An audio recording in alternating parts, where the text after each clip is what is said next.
बड़े बूढ़ों को दुखी करने वाला देश कभी भी आगे नहीं बढ़ सकता।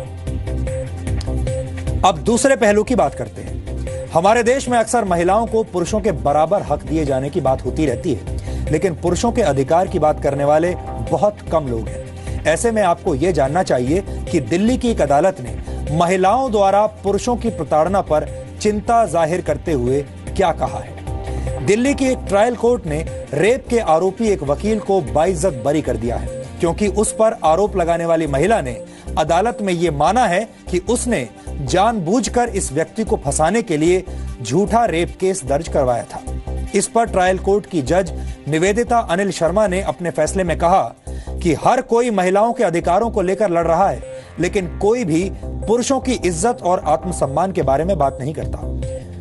ऐसे पुरुषों के लिए कानून कहां है जो महिलाओं द्वारा झूठे केस में फंसा दिए जाते हैं। शायद इस बारे में कदम उठाने का वक्त आ चुका है।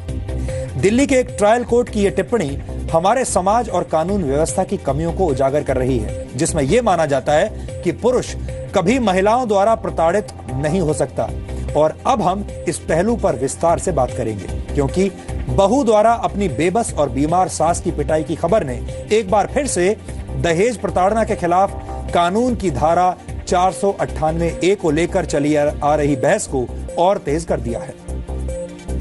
बहस इस बात पर है कि दहेज प्रताड़ना के खिलाफ धारा 498A महिलाओं के लिए सहारा है या हथियार। और अब हम इसी गंभीर सवाल का एक तथ्यात्मक डीएनए टेस्ट आपके सामने पेश करेंगे, फिर आप खुद फैसला कीजिएगा। महिलाओं को दहेज उत्पीड़न के सामाजिक अभिशाप से बचाने के लिए संसद ने वर्ष 1983 में भारतीय दंड संहिता यानी आईपीसी में धारा 498 को जोड़ा था।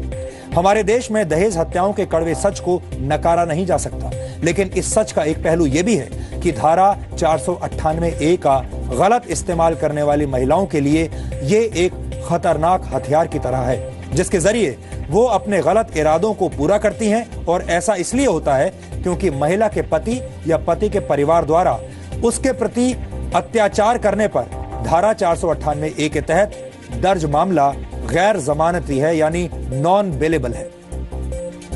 धारा 498A के आरोप में सिर्फ एफआईआर में नाम लिखवा देने के आधार पर ही पति और उसके परिवार के लोगों को गिरफ्तार किया जा सकता है। इसलिए जानकार ये मानते हैं कि धारा 498A पति पक्ष के लोगों को परेशान करने का सबसे आसान तरीका है। नेशनल क्राइम रिकॉर्ड्स ब्यूरो के मुताबिक वर्ष 2012 में धारा 498A के तहत दर्ज मामलों में 1,97,762 व्यक्तियों को गिरफ्तार किया गया। इनमें लगभग 1/4 यानी 25% महिलाएं थीं। इन महिलाओं में शिकायत करने वाली महिला की सास और ननद भी शामिल थी।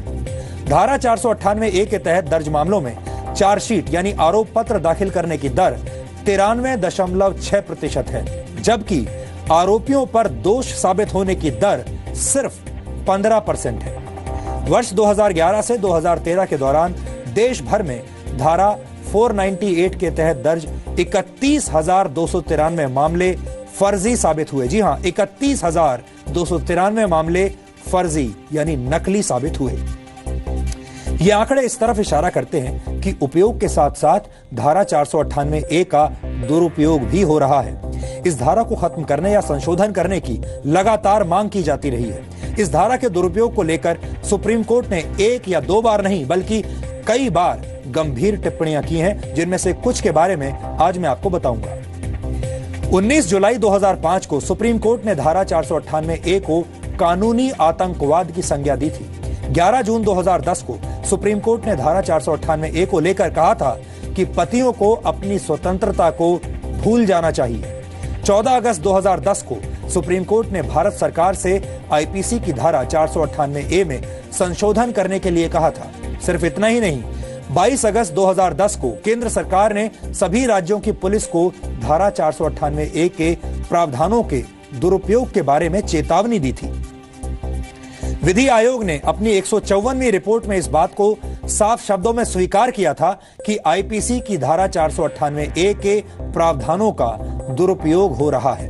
नवंबर 2012 में सुप्रीम कोर्ट ने एक बार फिर कहा कि केवल एफआईआर में नाम लिखवा देने से पति पक्ष के लोगों के खिलाफ धारा 498A के तहत मुकदमा नहीं चलाया जाना चाहिए। इतनी गंभीर टिप्पणियों के बावजूद धारा 498A आज भी कायम है और इसका दुरुपयोग भी लगातार जारी है। इसे लेकर सुप्रीम कोर्ट ने 2 जुलाई 2014 को एक बार फिर से टिप्पणी की। सुप्रीम कोर्ट की खंडपीठ ने कहा कि दहेज उत्पीड़न विरोधी धारा 498A का पत्नियों द्वारा जमकर दुरुपयोग किया जा रहा है। इस धारा में अपराध के गैर जमानती होने के कारण कई असंतुष्ट पत्नियां इसे अपने कवच की बजाय अपने पतियों के विरुद्ध हथियार के रूप में इस्तेमाल कर रही हैं। इस धारा के तहत गिरफ्तारी व्यक्ति की स्वतंत्रता को बाधित करने के साथ साथ गिरफ्तार व्यक्ति को अपमानित भी करती है और हमेशा के लिए उस पर धब्बा लगा देती है। धारा 498A